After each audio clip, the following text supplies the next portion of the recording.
오늘의 주요 뉴스입니다. 어제 한일전에서 패한 야구 대표팀이 미국과 패자 준결승전에 나섰습니다.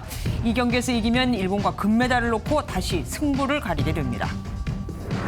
올림픽 2연패를 노리는 여자 골프 대표팀의 빨간 팀이 불이 켜졌습니다. 고진영 선수가 선전했지만 세계 1위 넬리 코다가 크게 앞섰고 악천후로 모레 4라운드는 취소될 가능성도 있습니다. 이재명 경기지사와 이낙연 전 대표가 조폭 출신과 찍은 사진을 놓고 조폭 유착 의혹 공방을 주고받았습니다. 윤석열 전 검찰총장은 후쿠시마 원전에서 방사능이 유출되지 않았다는 발언을 해 또다시 망언 논란에 휩싸였습니다. 이번 달 중순 예정된 한미연합 군사훈련 연기를 놓고 정치권 공방이 거센 가운데 범여권 의원 70여 명이 조건부 연기를 촉구하는 성명을 발표했습니다. 국민의힘은 여당이 김여정, 하명부를 자처한다며 비판했습니다. 직장 간부로부터 지속적인 폭언과 욕설에 시달리던 20대 직원이 해고까지 당했습니다. 회사 측은 노동청의 조사가 시작되자 돌변해 해당 직원을 복직시키겠다고 밝혔습니다. MBN 단독 보도합니다. 코로나19 위중증 환자가 역대 최다로 늘어난 가운데 대구는 교회발 집단 감염으로 초비상이 걸렸습니다. 방역당국은 내일 현행 거리두기 단계를 그대로 유지하고 일부 미비점을 보완할 것으로 보입니다.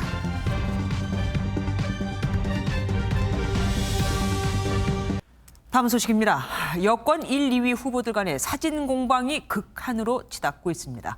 이재명 지사 측이 오늘 이낙연 전 대표가 조폭 출신으로 알려진 인물과 찍은 사진을 두고 둘의 관계가 뭐냐고 비판했는데 이 사진 속 인물은 앞서 이낙연 캠프 측이 이재명 지사가 조폭과 사진을 찍었다며 공개했던 바로 그 사람과 같은 사람입니다. 둘 다 똑같은 인물과 사진을 찍고 공방을 벌이고 있는 거죠. 서남비 기자가 보도합니다. 이재명, 이낙연 두 캠프 간의 네거티브, 이른바 명락대전이 조폭과의 유착 의혹 공방으로까지 번졌습니다.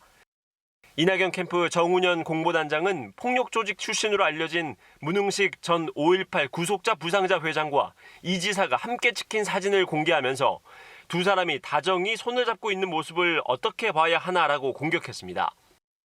앞서 이재명 캠프에서 이 전 대표와 최성해 전 동양대 총장이 찍은 사진을 놓고 비판하자 조폭 사진으로 반격한 겁니다.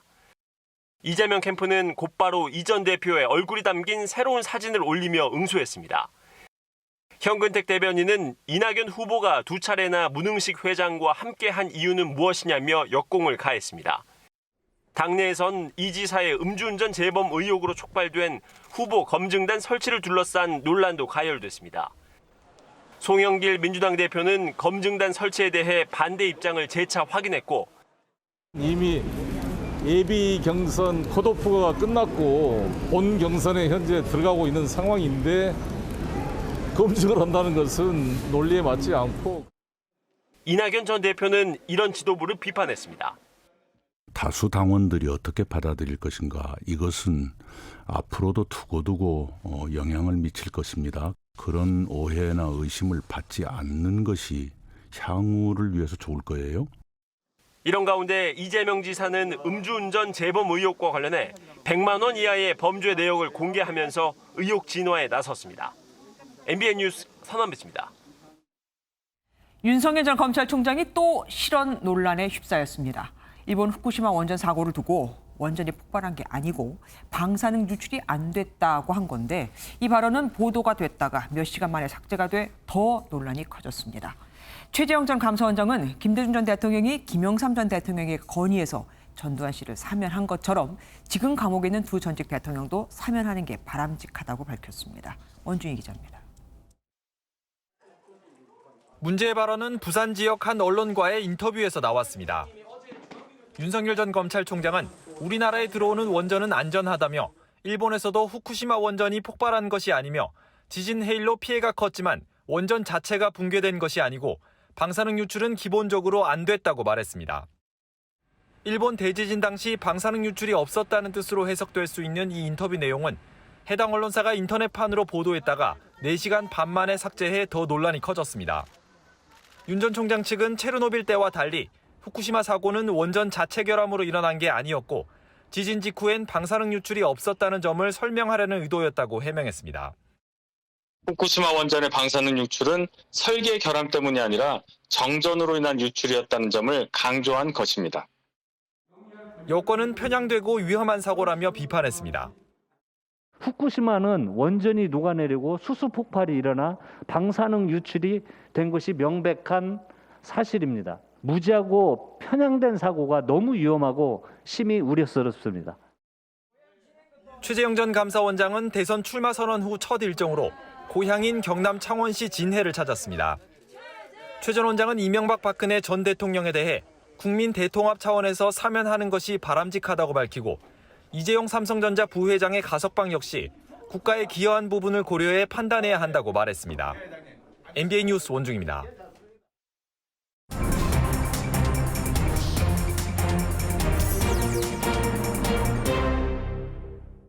오늘 있었던 정치권 뒷이야기 알아보는 정치 톡톡 시간입니다. 신재우 기자와 함께합니다. 신 기자, 논란이 참 많이 되고 있습니다. 실언 때문에 이번에 송영길 더불어민주당 대표의 발언이 또 도마에 올랐습니다. 네, 맞습니다. 오늘 오전 송 대표가 한 라디오에서 했던 발언이 문제가 되고 있습니다.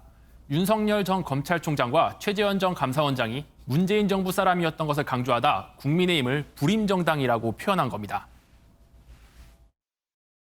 최재형, 윤석열을 데려다 쓴 것 자체가 이미 국민의힘이 스스로 불임정당임을 자백한 꼴이 되어 있는 상황입니다. 안 그래도 최근 젠더 이슈가 민감한데 불임이라는 표현을 쓰자 당사자인 국민의힘은 물론 정의당에서도 비판이 쏟아졌습니다. 불임이나 난임은 보건적 상황일 뿐 비난의 대상이 될 이유가 없습니다. 송영길 대표는 시민들에게 머리 숙여 사과하길 바랍니다.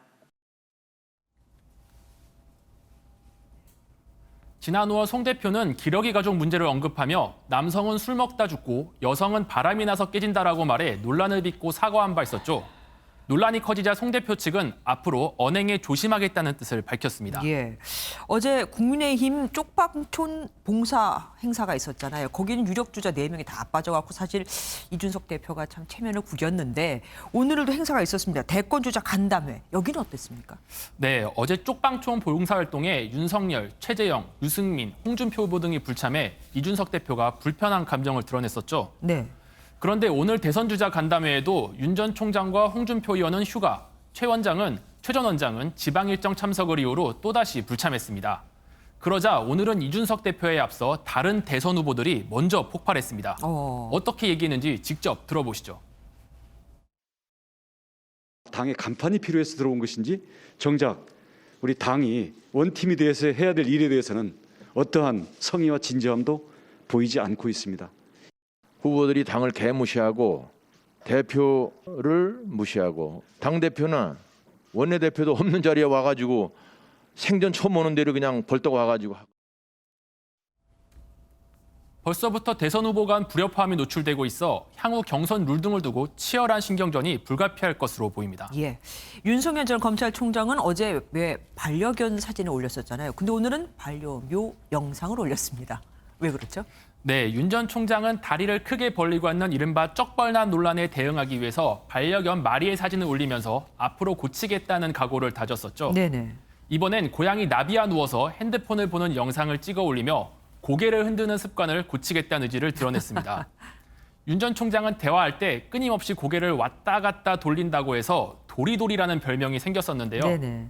SNS를 통해 나비는 알 수 없는 사명감에 빠졌어요라며 밤마다 아빠 도리도리가 나아졌는지 점검하는 도리도리 점검단이에요라고 적은 겁니다. 네. 오늘부터 시작된 나흘간의 휴가 기간 동안 나비가 정말 윤 전 총장의 도리도리 습관을 고쳐줄 수 있는지 저도 한번 지켜보겠습니다. 네.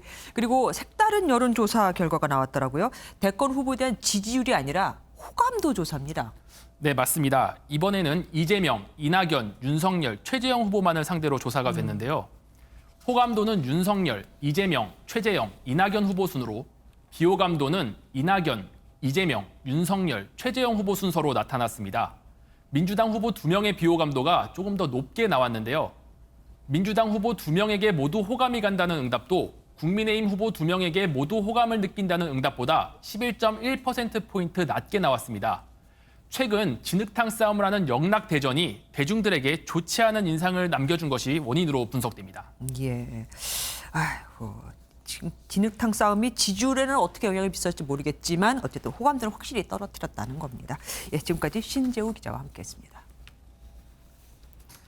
이달 중순 예정된 한미연합 군사훈련 연기를 놓고 정치권 내 공방이 거셉니다.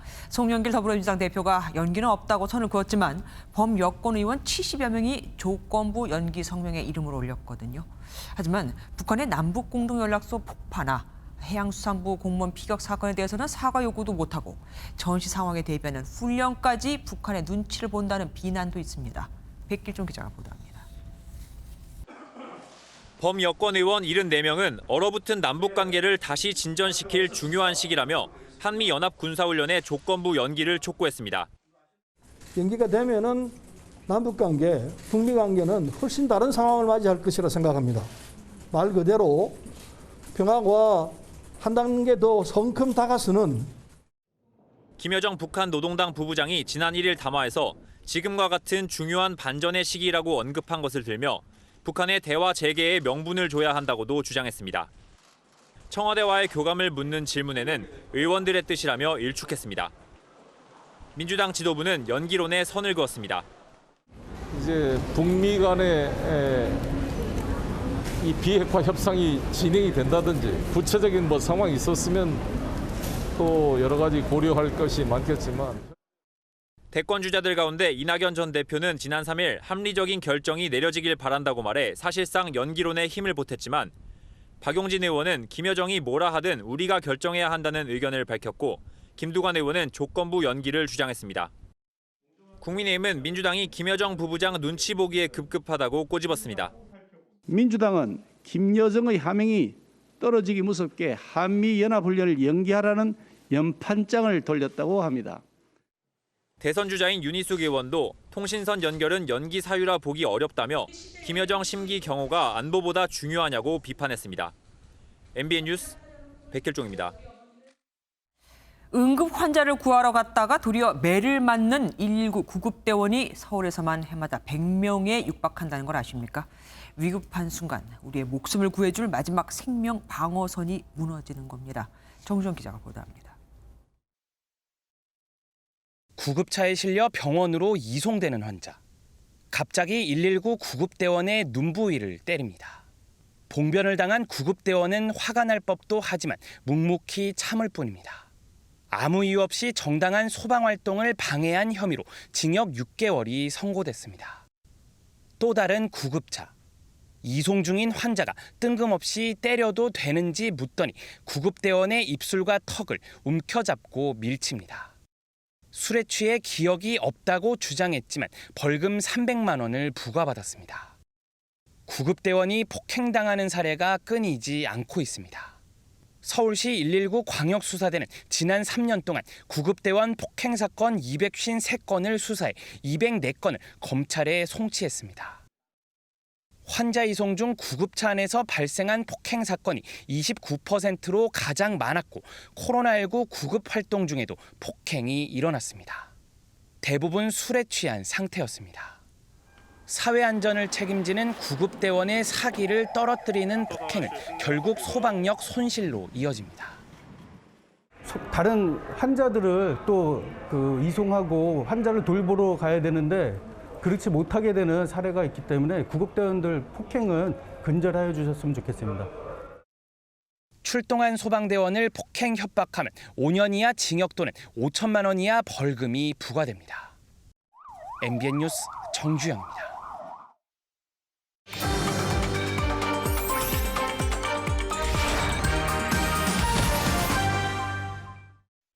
간부로부터 지속적인 폭언과 욕설에 시달리던 20대 남성이 오히려 해고를 당했습니다. 문제될 게 없다 하던 회사. 하지만 해고된 직원이 노동청에 신고를 하자 다시 회사에 나오라고 했다네요. 이재호 기자가 단독 취재했습니다. 1년 가까이 경기도에 있는 한 중소기업에서 사무직으로 일한 A씨. 회사 간부로부터 상습적인 폭언과 욕설에 시달렸다고 말합니다.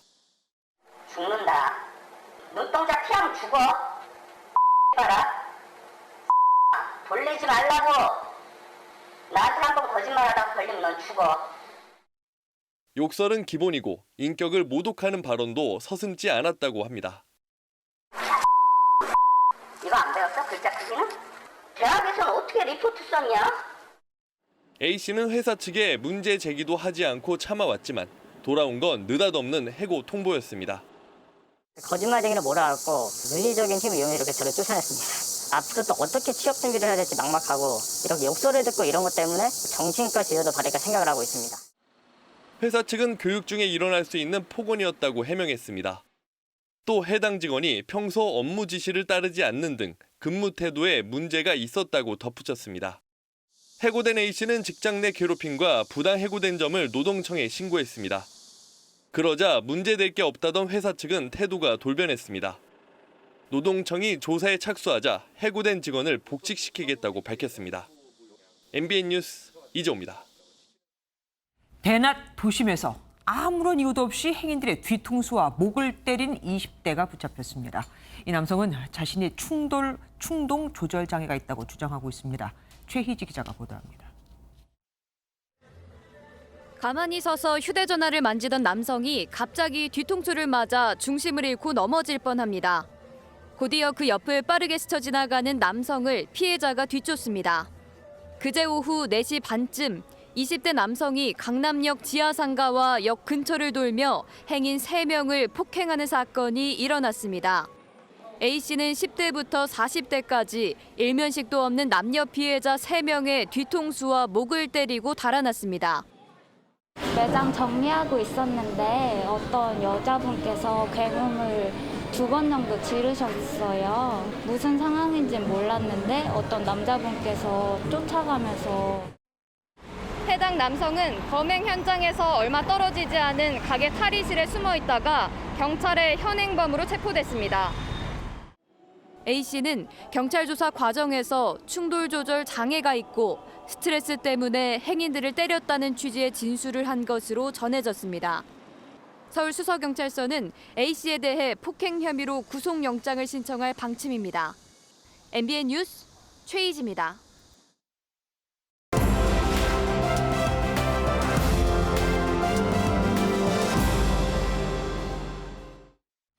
키워드를 살펴보는 픽뉴스 시간입니다. 박자원 기자와 함께합니다. 어서 오십시오. 오늘 첫 번째 키워드 뭡니까? 네, 오늘 조용히 살고 싶다입니다. 뭐 누구나 그렇긴 하겠죠. 근데 누가 한 말입니까? 네, 이른바 줄리벽화를 제작해서 큰 곤욕을 치렀죠. 서울 종로구의 중고서점 주인 이야기인데요. 네. 벽화 글귀 중에 줄리의 남자들이란 문구를 검은 페인트로 훼손한 보수 유튜버를 여 씨가 재물손괴죄로 신고했다가 이를 취소하겠다는 의사를 밝혔습니다. 오늘 관련 서류를 경찰에 제출했다고 합니다. 예, 문제가 더 복잡해지는 걸 막기 위해서이겠죠? 네, 아마 그 이유가 가장 크지 않을까 싶은데요. 온전한 벽화가 보여졌던 건 단 며칠뿐이었는데 관심이 상당히 높았잖아요. 그렇죠. 네, 여 씨는 MBN 취재진과의 통화에서 직원들이 경찰 조사를 받으면 스트레스가 심할 것 같아 취하했다며 단순히 풍자하려는 의도가 이렇게 큰 사회적 파장을 불러일으킨 건 본의가 아니었다고 하고 사과하겠다고 밝혔습니다. 네. 다만 재물손괴죄는 여 씨 의사와 상관없이 수사할 수 있어서 수사가 진행되고 있습니다. 어쨌든 뭐 그나마 합의가 잘 된 편입니다. 두 번째 키워드 뭐죠? 네, 두 번째는 입국 금지입니다. 누가 어디를 못 간다는 겁니까? 네, 앞으로 이제 코로나19 백신을 접종해야 입국이 된다는 건데 미국 이야기입니다. 미국은 지금 델타 변이 감염률이 94%에 이를 만큼 고통을 받고 있죠. 입국 규제가 그래서 더 강해지고 있는데 현재도 중국과 유럽 쉥겐 지역, 영국과 브라질 등에 체류했던 외국인은 2주 동안 입국이 안 됩니다. 그러니까 백신을 맞든 안 맞든요? 네. 언제부터 이 제도가 시행되는 겁니까? 네, 당장 언제부터 시행될지는 아직 정해지지 않았는데 지금까지는 백신 접종 증명 없이도 비행기 탑승 전 3일 내로 코로나19 음성 결과만 제출하면 됐습니다. 이는 새 지침이 나와도 유지됩니다. 하지만 일각에서는 너무 센 규제가 아니냐는 말도 나옵니다. 네, 그렇죠. 봉쇄령이나 마찬가지인데 바이든 행정부는 여행 항공업계나 캐나다 등 동맹국으로부터 규제를 완화하라는 압박을 받고 있습니다. 중국의 경우에는 1년 반 넘게 입국 금지 대상이 되다 보니 비난이 없는 게 이상할 정도입니다. 그러니까 영국, 유럽, 캐나다 같은 경우에는 음성 확인서만 갖고 와도 그냥 받아주는데 미국 너희는 왜 이렇게 유난을 떠냐 뭐 이런 얘기인 것 같습니다. 다음 키워드 보죠. 네, 다음은 일본 부글부글입니다. 부글부글은 화가 났을 때 하는 말이잖아요. 일본이 왜 그런 겁니까? 네, 일본 내 코로나19 상황 잘 아시겠지만 최근 들어 더 악화됐습니다. 하루 신규 확진자가 10,000명이 코앞인데요. 한 달 전엔 600명이었는데 지난달 31일부터 4,000명이 되고 또 오늘 5,042명으로 정점을 찍었습니다. 그런데 일본 정부가 중증 환자만 입원하게 하겠다고 하니 국민들이 화가 날 수밖에 없죠. 예. 중증 환자가 아니면 집에서 크게 아파도 방치한다는 얘기로 들리기 때문입니다. 어쨌든 일본에서 자랑했던 버블 방역은 결국 실패한 게 됐고 그럼 또 다른 대책은 뭐 내놓은 게 있습니까? 네, 안타깝게도 도쿄올림픽이 코로나 폭증을 키운 셈인데 여야 가릴 것 없이 비난이 폭주하는데도 아직 바뀐 건 없습니다. 들어보시겠습니다. 本来入院しなければならない方々が入院できるようにしっかりと病床を確保できるようにするための今回の対応であると。 예, 올림픽을 반대한다는 카드가 일본 병원에도 여기저기 붙어 있더라고요. 마지막 키워드 보겠습니다. 네, 마지막 알바생 기적입니다. 어떤 기적입니까? 네, 먼저 영상 보시겠는데요. 지난달 27일 경기 군포시의 GS25 편의점에서 갑자기 한 손님이 심장마비로 쓰러집니다. 알바생은 잠시 당황하는 듯하고 어디론가 전화를 거는데 심폐소생술을 합니다. 이게 다 3분 안에 일어난 일인데요. 7분 만에 119 구조대원이 오긴 했지만 이 손님은 알바생 덕분에 살았습니다. 심정지 환자에게 골든타임 5분이 생명이란 걸 잘 알고 있었던 거죠. 화면으로 보면은 굉장히 어려 보입니다. 그런데 어떻게 이렇게 심폐소생술을 잘할 수 있었던 거죠? 네, 천만다행히도 이 여성은 간호학과에 재학 중이었습니다. 네. 이런 훈훈한 사연이 본사에 알려지면서 GS 리테일 본사는 여성에게 100만 원의 포상금을 전달했다고 합니다. 예, 마지막 따뜻한 소식까지 박자은 기자와 함께했습니다. 고맙습니다. 코로나19 신규 확진자가 한 달째 1,000명대를 이어가고 있습니다. 델타 변이로 위중증 환자가 어제 하루에만 40명이 늘어 역대 최다를 기록하기까지 했죠. 확산세가 좀처럼 꺾이지 않으면서 내일 발표될 거리두기 조정안은 현행 단계 유지 쪽으로 무게가 실립니다. 강재묵 기자가 보도합니다. 오늘 코로나19 신규 확진자는 1,776명으로 한 달째 1,000명대를 이어갔습니다. 코로나19 사태 이후 네 번째로 높은 수치를 기록했고 비수도권에서만 692명이 발생하며 4차 대유행 이후 비수도권 최다치를 다시 경신했습니다. 위중증 환자도 40명이 더해지며 큰 폭으로 증가했습니다. 위중증 환자 보고가 한꺼번에 집계되면서 이렇게 나타난 일들입니다. 현재 이 상황에 대해서 주의 깊게 관찰을 하고 있고 여기에 대해서도 대응을 하려고 하고 있습니다. 상반기에 백신 접종이 끝난 요양병원과 시설에서 돌파 감염 사례가 두드러지면서 세 번째 접종인 부스터샷이 필요하다는 주장도 나오고 있습니다. 2월, 3월에 요양시설에 계신 입소자나 종사자들은 이미 6개월이 지났기 때문에 항체 형성 여가가 지금 떨어지고 있습니다. 9월 이후에 부스터샷을 좀 고려해야 될 것 같고요. 델타 변이와 돌파 감염으로 확산세가 꺾이지 않으면서 내일 거리두기 조정은 현 단계 유지로 가닥을 잡았습니다. 환자 발생이 많이 있는 시설, 고위험 시설이라고 저희들이 칭한다라고 하면 이 부분에 있어서는 현 상황에 맞게 추가적인 방역 수칙, 관리 강화 방안이 필요하다라고 보고 있습니다. 다만 교육부는 지난 1학기 학교 감염을 분석한 결과 학교를 통한 감염률은 지역사회보다 크게 낮다며 2학기 전면 등교를 강행할 뜻을 내비쳤습니다. MBN 뉴스 강재묵입니다. 대구에서 코로나19 신규 확진자가 이틀간 200명 가까이 쏟아졌습니다. 1차 대유행 이후 가장 많은 수치죠. 경남 창원에선 열흘간 3만 명이 찾은 대형마트에서 확진자가 발생해 비상이 걸렸습니다. 심우영 기자입니다. 대구 수성구의 한 교회 입구에 폐쇄 명령서가 붙었습니다. 어제 하루 동안 신도를 포함해 75명의 확진자가 발생했습니다. 특히 이 교회는 대구와 경북 등 4곳에 자매교회가 있는데요. 주말 예배와 집회를 함께한 것으로 드러나 추가 감염이 우려됩니다. 교회에 있는 학생들이 모여서 대안학교를 형성하고 있습니다. 학부모를 포함해서 함께 행사에 참석을 했고 또 함께 일부 식사 형태의 대구의 또 다른 교회입니다. 교회 직원 가족 5명이 최근 제주도를 다녀온 뒤 어제 교회 신도를 비롯해 인근 태권도장에서 73명이 확진됐습니다. 그리고 오늘 78명이 추가로 확진돼 대구의 신규 확진자는 이틀 동안 199명을 기록했습니다. 지난해 3월 이후 처음으로 100명을 넘겼습니다. 경남 창원에서는 지난달 26일부터 점원과 가족 16명이 확진되면서 3만 명에 달하는 방문자가 검사를 받아야 할 상황입니다. 어제 저녁에 문자를 받아가지고 오늘 여기 오게 됐습니다. 집에서 9시에 나섰으니까 한 5시간 가까이 걸렸습니다. 집단 감염이 잇따르면서 비수도권 확진자는 4차 유행 이후 최다인 700명에 육박하고 있습니다.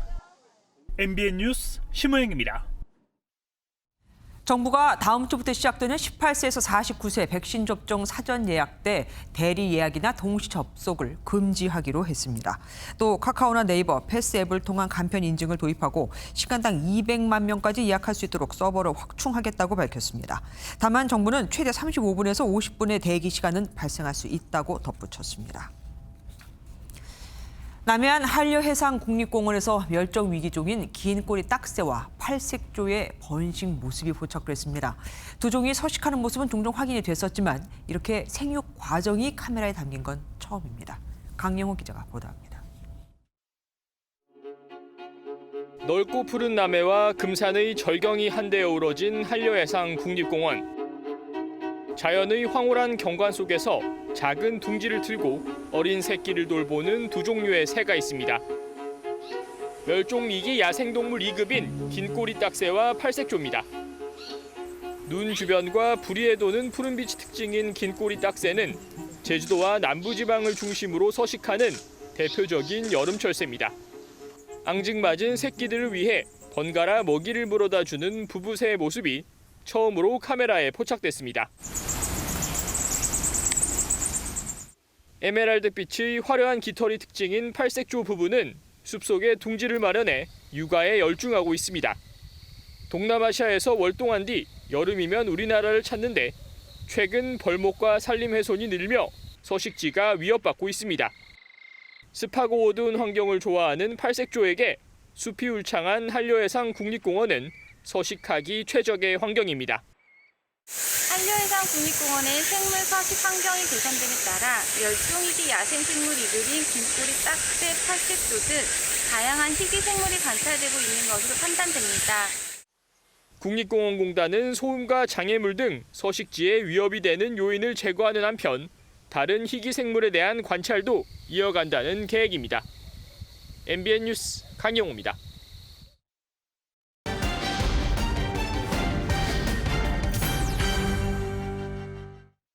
견딜 수 있는 방법은 밀키트뿐. 매장 손님이 급감한 동네 식당들의 결론입니다. 손질된 식재료를 조리만 하면 간단하게 한 끼 식사가 완성되지만 이 밀키트는 식품 가공 제조 허가를 받는 것부터 시작해서 만드는 과정이 결코 간단치 않습니다. 동네 식당들의 밀키트 도전기, 포커스M 오지혜 기자가 취재했습니다. 심은환 씨는 오늘도 텅 빈 홀을 뒤로 하고 묵묵히 주방을 지킵니다. 파스타면과 소스를 차례로 포장 용기에 담습니다. 코로나로 찾아오는 고객이 줄자 국립 끝에 밀키트 제품을 구상하는 겁니다. 배달은 한계가 있어요. 딜리버리 업체만 먹여 살리는 거지 남는 게 없어요. 견딜 수 있는 방법은 밀키트밖에 없다라고 판단을 했죠. 온라인 카페에는 밀키트 개발을 고민하는 자영업자들의 글이 넘쳐납니다. 하지만 바로 팔긴 어렵습니다. 그 신선 식재료가 들어가게 되면 유통기한 이틀에서 사흘밖에 안 남아요. 그러니까 이게 굉장히 재고 비용이 이제 높은 거죠. 또 관련법상 별도 시설을 자체적으로 갖추자니 비용이 들고 위탁 생산도 변수가 될 수 있습니다. 6개월 전만 해도 온라인에 출시한 생선탕 밀키트로 눈코 뜰 새 없이 바빴다가 돌연 접어야 했던 사례가 그렇습니다. 반응도 좋고 지금도 찾으러 오시는 손님인데 저희가 그걸 못 만들고 있으니까 일단은 만들어야죠. 좀. 저희는 공장을 더 쓰고 싶었는데 거기가 이제 좀 문제가 있었어요. 아예 동네 맛집의 밀키트를 한데 모아놓은 무인 자판기도 나왔습니다. 소비자는 간단히 카드 결제로 냉장고를 열어 원하는 밀키트 제품을 손쉽게 구입할 수 있습니다. 코로나 시대를 맞이해서 인건비와 임대료를 줄일 수 있으면서 사람을 최저로 쓸 수 있는 그런 브랜드를 찾기 때문에 저희 밀키트 브랜드를 지난해 1,000억 원대였던 국내 밀키트 시장은 올해 3,000억 원에 이를 것으로 예상됩니다. 수익성은 고사하고 생존의 위기에 내몰린 동네 맛집의 밀키트 도전은 계속됩니다. 포커스 M입니다. 최근 몇 년간 무인 카페나 무인 스터디 카페가 우후죽순 늘었죠. 인건비 부담이 없기 때문인데요. 그런데 일부 점포는 체온계가 아예 없거나 출입 명부 작성이 부실합니다. 그거를 제재할 사람은 당연히 없고요. 감염이 온상이 될까 걱정입니다. 김도영 기자가 취재했습니다. 수도권의 한 무인 스터디 카페입니다. 간단한 편의시설이 있어 학생들이 자주 찾는 곳입니다. 방역 수칙은 잘 지켜지는지 다른 곳을 찾아가 봤습니다. 지키는 사람이 없다 보니 좌석에서 마스크를 벗고 음식을 먹는 사람들도 쉽게 눈에 띕니다. 소비자보호원이 무인 카페와 스터디 카페를 10곳씩 무작위로 조사한 결과 18곳은 이용자들이 발열 체크 없이 드나들었습니다. 체온계가 없거나 작동하지 않는 곳도 절반이 넘었습니다. 위생도 심각했습니다. 한국소비자원에 따르면 정수기가 설치된 매장의 80% 이상에서 기준치가 넘는 세균이 발견됐고 일부 정수기와 커피 머신에선 대장균군도 검출됐습니다. 무인 스터디 카페는 대부분 시설 대여업으로 등록돼 있어 식품위생법의 규제를 받지 않습니다. 무인 카페는 식품 자동 판매 기업으로 등록하면 소화기나 스프링클러 설치 의무가 없습니다. 유인 매장과 유사한 서비스를 제공하고 있지만 적용되는 기준이 불명확했습니다.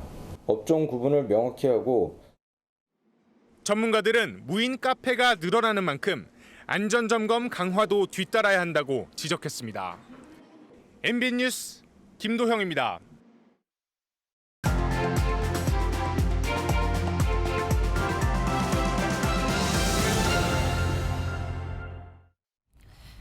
무기, 기술 등의 우월성만으로 유럽인들이 비유럽인들을 정복할 수 있었던 건 아니다. 만약 유럽이 다른 대륙의 각종 병원, 균을 옮기지 않았다면 정복은 이루어지지 못했을 것이다. 제레드 다이아몬드 교수의 책 총균쇠의 한 구절입니다. 요즘 인류의 화두는 코로나 바이러스입니다. 국민을 지키기 위한 백신을 얼마나 확보했느냐에 따라 선진국, 개도국, 후진국으로 나뉠 정도로 백신 전쟁도 치열하죠. 우리는 이 전쟁에서 주권을 쥐고 있을까요? 실상을 들여다보면 한숨만 나옵니다. 지난달 벌어진 백신 사전 예약 먹통 사태만 봐도 근본 이유는 백신 부족 때문이었거든요. 오죽하면 백신을 맞겠다며 몇 천만 원씩 내고 외국으로 백신 관광까지 갈까요? 미국과 영국 등 백신 개발사를 보유하는 일부 국가들은 백신을 넘치게 선구매하고 또 추가 접종, 부스터샷까지 추진해 백신 가격은 급등하고 있습니다. 물론 제일 좋은 건 국산 백신의 개발인데 깜깜무소식이죠. 문재인 대통령은 지난해 12월 정부의 내년 연구 개발 예산은 27조 4천억 원, 역대 최대 규모로 치료제와 백신 개발에 투입해서 코로나 극복에 마중물 역할을 할 것이라고 했지만 말뿐이었습니다. 백신과 치료제 개발 예산으로 1,314억 원을 책정해 놓고는 집행액이 271억 원에 불과했고 백신 개발에는 한 푼도 집행이 되지 않았거든요. 쥐꼬리만한 정부 지원금으로는 임상 비용을 댈 수가 없다 보니까 제넥시는 1,000만 회분 백신을 우선 공급한다는 조건으로 인도네시아와 계약을 맺었습니다. 국내 기업이 백신을 개발해도 우리 국민이 아닌 외국인이 먼저 접종을 받게 생긴 거죠. 최근 2차 추경안 논의 과정에서만 봐도 정작 코로나 피해를 원천적으로 예방할 백신 개발 지원금을 거론한 정치는 눈을 씻고 봐도 찾을 수가 없었습니다. 한 발 늦게 문 대통령이 오늘 글로벌 백신 생산 강국이 되겠다며 앞으로 5년간 2조 2천억 원을 투입하겠다고 했는데 비전은 이번에도 좋습니다. 중요한 건 언제 어떻게 실행을 할까거든요. 과연 5년 안에 가능하기는 할까요? 김주아의 그런데 오늘은 백신 주권 확보하라 였습니다.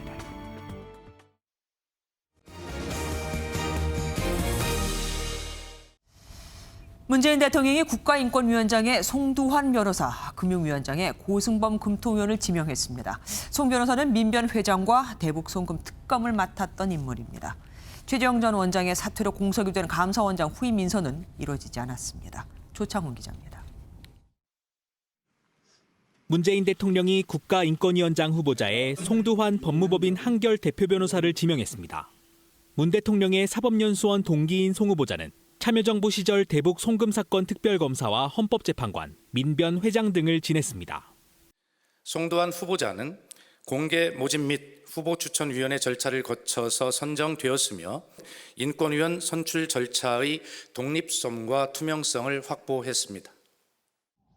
문재인 정부 들어서는 대검찰청 검찰개혁위원회 초대위원장으로 활동했고 지난 2019년에는 이재명 경기지사의 선거법 위반 재판 변호인단에 합류해 무죄를 이끌어내기도 했습니다. 금융위원장 후보자에는 고승범 한국은행 금융통화위원이 내정됐습니다. 고 후보자는 지난달 열린 금통위에서 금융시장 안정을 이유로 유일하게 금리 인상 의견을 낸 대표적인 매파 인사로 꼽힙니다. 금융기관 양대수장인 금감원장에는 기재부 출신 정은보 한미방위비 분담금 협상대사가 임명 제청됐습니다. 문 대통령은 고규창 신임 행안부 차관을 비롯해 여항구 통상교섭본부장 등 6명의 차관급 인사도 함께 단행했습니다. 최재형 전 원장의 중도 사퇴로 공석이 된 감사원장 후속 인사는 없었는데 청와대 고위 관계자는 업무 역량과 도덕성을 갖춘 적임자 임명을 위해 다각도로 고민하고 있다고 설명했습니다. 한편 문 대통령은 지난달 조혜주 중앙선관위 상임위원이 일신상의 이유로 밝힌 사의를 남은 임기를 다 채워달라며 반려했습니다. MBN 뉴스 조창훈입니다. 전세금 미반환 사고가 끊이질 않자 정부가 모든 주택 임대 사업자에 대해 오는 18일부터 의무적으로 반환보증보험에 가입하게 했죠. 그런데 영세 임대업자들 사이에서 불만이 터져나오고 있습니다. 가입을 하고 싶어도 할 수 없거나 보증금이 얼마 안 돼도 무조건 들어야 하기 때문입니다. 장명훈 기자가 현장 취재했습니다. 지난 2015년 경기 평택시의 한 도시형 생활주택을 통째로 매수해 임대 사업자를 낸 A씨. 오는 18일 이후 세입자들과 재계약을 하면 무조건 임대보증금 반환 보증보험을 들어야 하는 문제 때문에 고민이 많습니다. 원룸 한 실당 보증금과 은행 대출금을 합치면 주택 가격보다 높아 보증보험 가입이 원천적으로 막혀있기 때문입니다. 보험에 들지 않으면 2년 이하 징역이나 2천만 원 이하 벌금에 처해질 수 있지만 A씨는 방법이 없습니다. 가입 조건에 맞지 않게 제가 대출이라든지 임차를 놨단 말이에요. 세입자가 무조건 나가줘서 월세를 전환하지 않는 한 가입 조건에 맞지가 않는 거죠. 문제는 A씨처럼 노후에 월세를 받을 목적으로 대출을 받아 원룸 건물을 매수한 임대사업자가 적지 않다는 점입니다. 한 반반이라고 봐요. 이게 더 어떻게 될지 모르겠어요. 게다가 보증금이 많지 않아 경매에 넘어가도 전액 돌려받을 수 있는 경우에도 의무적으로 가입해야 합니다. 한 건당 수십만 원의 보증료를 내야 해 영세 임대사업자들의 반발이 커지고 있습니다. 금액적인 부분도 있지만 가입할 때마다 그 과정이 너무나 복잡하니까 한 20가지에 가까운 서류를 한 호당 제출을 해야 되니까. 논란이 일자 소액 보증금은 가입을 면제해주는 개정안이 국회에서 논의되고 있고 국토교통부도 개선책 검토에 나섰습니다. 하지만 전면 시행까지 불과 2주도 남지 않은 상황이어서 보증보험 의무화로 인한 시장의 혼란은 불가피할 전망입니다. MBN 뉴스 장명훈입니다. 국방부는 LG U+와 군인 부모의 자녀 교육 사업 추진을 위한 업무 협약을 체결했습니다. 이번 협약에 따라 LG U+는 군인 부모의 잦은 거주지 이동으로 학업에 어려움을 겪는 초등학교 저학년 자녀들에게 온라인 학습을 위한 전용 스마트패드와 교육 콘텐츠를 제공하기로 했습니다. 8월 초인데 벌써 서울의 폭염 일수는 평년의 2배가량을 웃돌았습니다. 특히 서울은 20일 이상 열대야가 이어지고 있는데요. 2주 넘게 폭염이 지속되는 가운데 오늘 붉은색으로 표시된 곳들은 한낮에 35도를 웃돈 지역들입니다. 경북 경산 하양은 오늘 39.4도로 40도 안팎까지 올랐고요. 밀양과 대구 등 영남 곳곳이 37도 안팎을 가리켰습니다. 내일도 오늘만큼 뜨겁겠습니다. 밤 사이에는 25도 아래로 내려가지 못해서 열대야가 지속되겠고 한낮에는 서울 35도, 남부지방은 36도 안팎을 가리키겠습니다. 내일 오후에 경기 북부 내륙과 강원 내륙, 강원 산지와 제주 산지를 따라서는 소나기 구름이 만들어지겠습니다.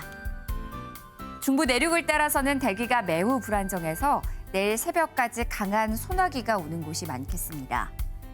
남부지방 낮 최고 기온 오늘과 비슷하겠고요. 동해안 지역은 강릉이 한낮에 36도 선까지 올라서겠습니다. 주말에도 곳곳에 소나기가 지나겠습니다.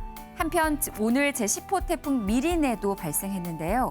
루핏과 더불어 두 태풍 모두 우리나라에 직접적인 영향을 주지는 않겠지만 이로 인해서 열대야가 계속될 전망입니다. 날씨였습니다.